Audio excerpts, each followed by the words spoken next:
Hey everyone, welcome back to the channel. If you're a Linux enthusiast, today is a great day because the Fedora project just dropped the beta release of Fedora Linux 44 and there is a lot to talk about. We're talking a brand new kernel, GNOME 50, KDE Plasma 6.6 and a toolchain update that reads like a developer's wish list. So let's get into it. First things first, what's powering this release? Fedora 44 runs on the Linux 6.19 kernel, the latest from the mainline kernel series, bringing all the driver support, performance improvements, and hardware compatibility you'd expect from a cutting-edge release. On the desktop side, if you're a Workstation user, you'll be getting a sneak peek at GNOME 50, yes, 50, which is still in active development, but shipping right here in the Fedora 44 beta. And if you're on the KDE Plasma desktop spin, you're getting KDE Plasma 6.6, the newest release of that polished, feature-rich environment. No matter which desktop you prefer, you're getting the latest and greatest. Now let's talk about what's actually new and different in this release, because there are some really interesting changes across the board.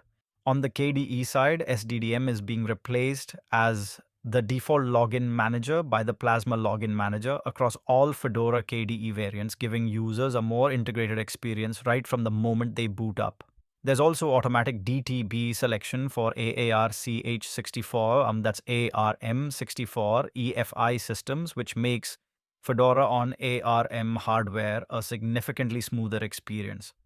The Fedora Budgie spin gets a bump to Budgie 10.10, bringing the latest from that elegant desktop project.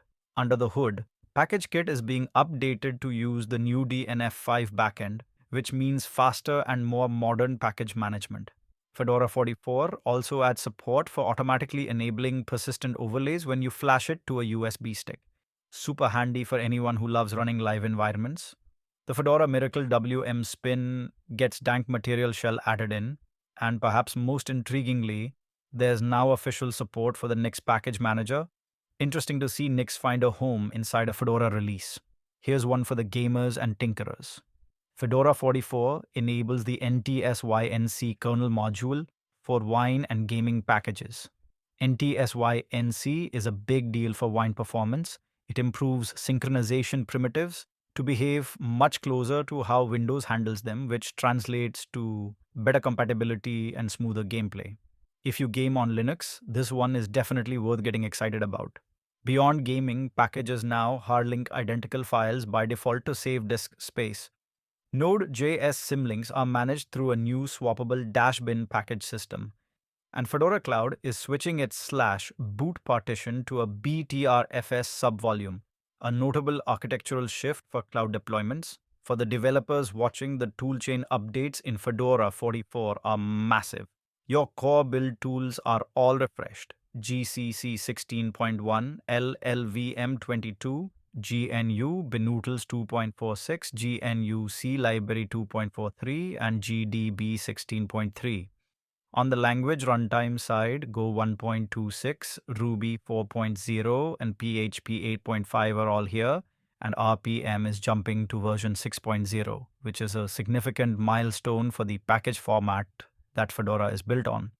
Database users get MariaDB 11.8, and there are updates sprinkled throughout to boost 1.90, CMake 4.0, GHC Haskell 9.10, iBus 1.5.34, TextLive 2025, and Ansible 13. It's a comprehensive refresh across the entire stack. So when can you get the stable release? The final version of Fedora Linux 44 is expected sometime in mid to late April 2026, so not too long to wait. In the meantime, the beta is available right now as ISO images or via torrent from the Fedora Project website. That said, this is a pre-release version, so please don't install it on a production machine or your daily driver. Spin it up in a VM, test it on spare hardware, and if you run into bugs, report them. That's the whole point of a public beta, and that's Fedora Linux 44 beta in a nutshell.